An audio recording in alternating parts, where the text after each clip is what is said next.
Hi, I'm Nkhensani Rihlampfu, and this is my bronze sculpture, which is called the Land Intercessors.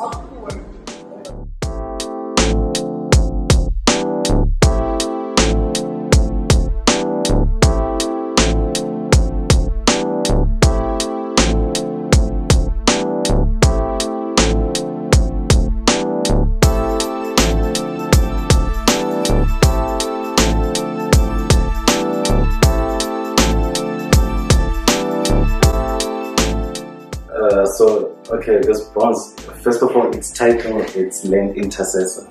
So there is actually two of those guys, you know. It's like, it's two type of figures. They both main figures though. So with this one, is a more mature figure. You can see the belly is like, he's a matured man, this guy. And the other figure is like a youthful, you know, young type of body. His muscle, his physique. I've worked intensely on it, trying to sculpt, you know, all these muscles with rope. So I think it worked out very well. So as I said, it's called the Land Intercessors. So it talks about the people that are digging through land in search of truth. You know, there's people that are, how should I put this? It's a metaphor for people that are researching, you know, about who they are, you know, their personal identity, you know, people that are researching the worth of land as well, you know, people that always knew the worth of land, you know, especially now in South Africa, now that it's a hot topic, you know. So you find stories from either side, whoever possesses land and the person that wants the land, arguing about who does land belong to, you know. So I'm also questioning that the same thing, that who does land actually belong to in this case. So these guys it's a common South African, you know. It's really, I don't want to put it according to race, because largely then it moves away from that, you know. It's rather about the importance of land to humanity, you know. Speaking to another brother, he was saying we cannot own land, it owns us, you know. And that's been my interpretation of where do we fit in the food chain as well, understand? The fights, the wars that we bring up, but they actually useless. It just shows how greedy we are as a humanity at the end of the day, because I also believe that land takes care of us, you know. We need water, you know. They say 70% of our bodies are made out of water, so we need that much to survive. We are 30% of tissue, and then the 70% is water. So where do you get water from? Nature. You know, it must rain. It's vegetations that we eat, the vitamins. We are taken care of by the land. If rain stops, if there's drought, then the body suffers, it dies. It realizes how dependent and how vulnerable it is to this land. But then at the end of the day, we want to be these owners of this thing that take, you know.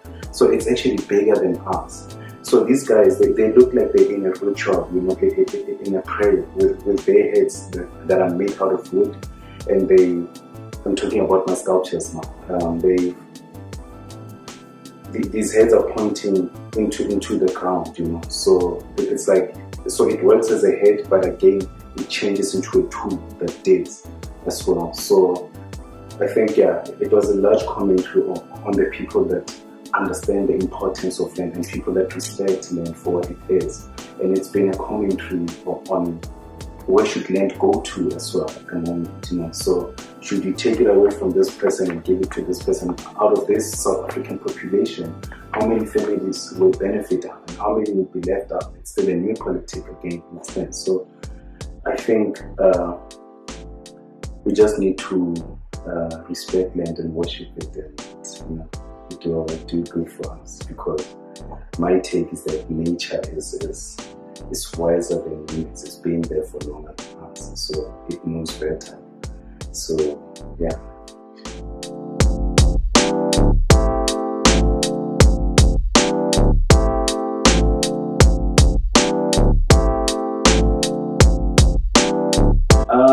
Yes, I mean, a bigger part about, sometimes I speak of the amount of blood that's built in the soil, and I say it doesn't forget, so because it was laid to it wasn't laid to rest actually, it was just built in that the spirits were not collected, in our African rituals. Then we have this thing of collecting the spirit wherever the person died, So many of these things, it's like spirits that are roaming around from this soil. So it means, we're getting the soil already. We are tainting the soil with unrestful blood, And as humans, we don't have the right to take another person's life. So we have these things that, this blood that's lying in the soil, and then this is the same environment we need to feed from, It needs to give us all that vegetation. So yes, by all means, we do need to take care of this environment, understand? If it means, anyway, it cannot go that, let me not go that extreme, but I think, yeah, we do. By all means, it's our responsibility to take care of the environment. In my head, in my sculptures, you realize that I use a lot of wood,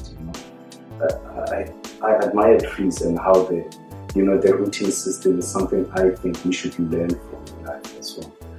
How it actually fortifies itself into the ground, it fixes itself before it shoots out there, so it can withstand whatever type of weather. So I think I learn a lot from nature and how things, sometimes with your pet and how forgiving it is, but it's things that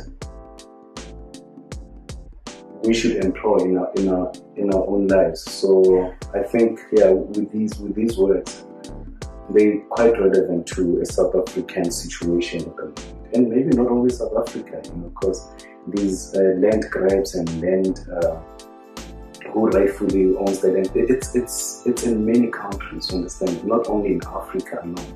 So these things, it's like, but then what is the answer at the moment? So I think these are the people that are standing there, that have been there before the colonizing started, and then they were there after the colonizing has happened. And it's people that know the worth, and whoever comes up with a different idea about land, it's okay, as long as it's meant to benefit us, as long as it's meant to, and not for selfish reasons, as long as it's meant to feed humanity, then it's okay. Yeah.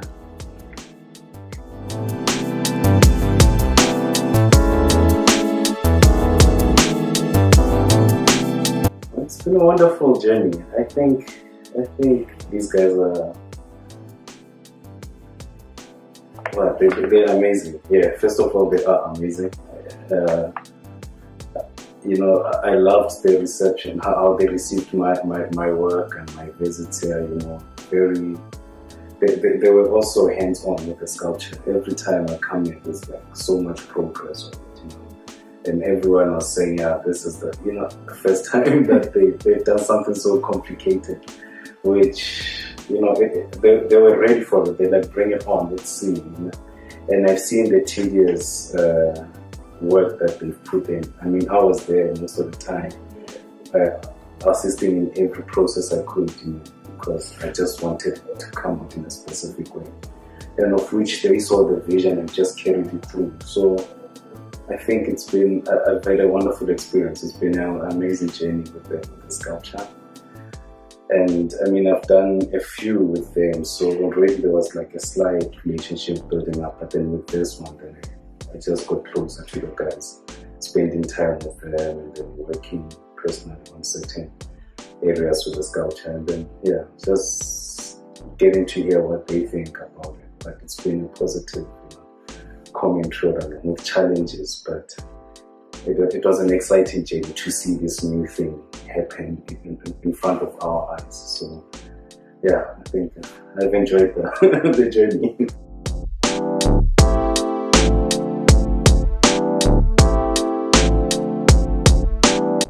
Yes, I was. So at the Workers Bronze Foundry, I got so much experience with the sculpture, because we were responsible for all these processes happening there. Although, every foundry has their own way of doing certain things, but generally it's all the same processes.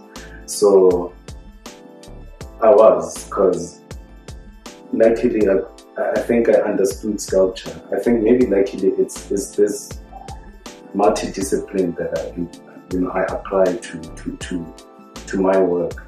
So it was the same when I found different forms of sculptures at the Workers.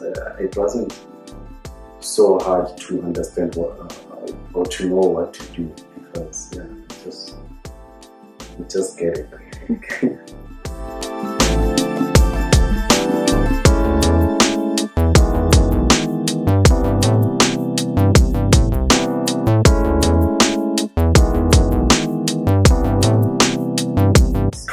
True. It's quite tricky.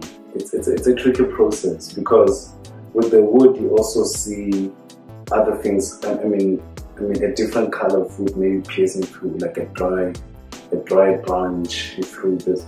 So you have like different colors, but then you find that the wood is evenly sanded. So it's like you can see everything, the beauty of the wood, but it's actually smooth. So there is no texture with maybe with the original wood. But then to bring the texture out into bronze, then we had to sandblast the wood now. So it's slightly, it had what do you call these bumps? It's like rivets. Yeah. So I think that was one process that we realized that we had to do differently for the wood to look like wood again. And the rope texture, there's a process where you're going through mold making, so trying to replicate the rope, trying to replicate the rope's texture into bronze. So you're making this rubber mold thing that you apply directly onto the rope.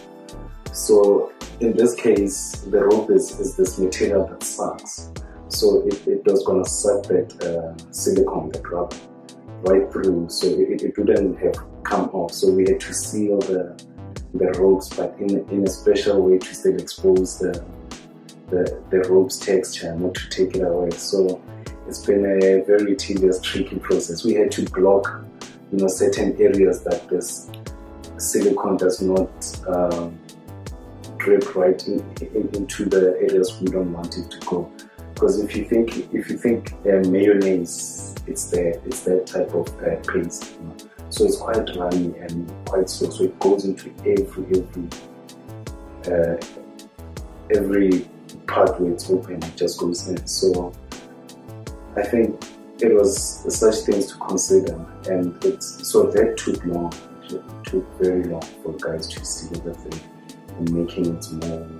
And then obviously there's a process where we cast, once the mold is fine, then we cast it into waxes. So we had to work with, I mentioned to you earlier about the negative spaces, these ropes that are hanging free as well. So those ropes had to be cut and then re-welded and reworked so that you don't even see where the rope was joined again. So those were very tedious processes. So in all, in total, the sculpture took 6 months. And we were thinking something of what 2 to 3 months maximum. So it took double as long. And they were working hard at it. I did many visits to the foundry with many aspects that were happening. So it was just a new challenge, and apparently it's heavier than the normal. Oh, really? Yeah, so they had to cast it through. So yeah, I think trying even the patina, the coloring of the bronze, it was also a learning process for all of us, because it had very deep areas that the paint couldn't reach, and the heat was, so we just had to, practice certain techniques until we got it right. And so yeah, I think the whole process was new to all of us, but the guys pulled through, and yeah, it looks amazing. I just feel happy every time I see it. Yeah.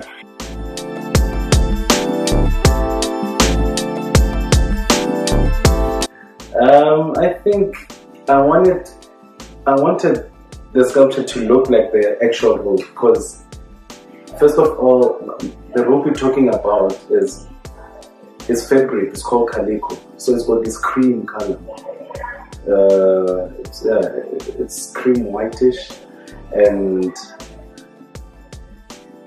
I wanted this bronze to look exactly like that things, because it would have been useless for us to focus on the details with the bronze. Okay, because it's my first one, then it would have been useless in this case. That we focus so much on getting all the rope texture right, and then give it away that it's a bronze, you know. So I think as it gets more amazing every time you discover what actually material it is made of, and you know, I think it makes it more admirable to you. And then you also respect the craftsmanship to actually have thought that what you see is what it is until you get to touch it and realize it's something else. So those processes for me, I think they're important, because yeah, they just let you think more in a sense. Yeah. Let me do a better. I should be coming from the sky. High.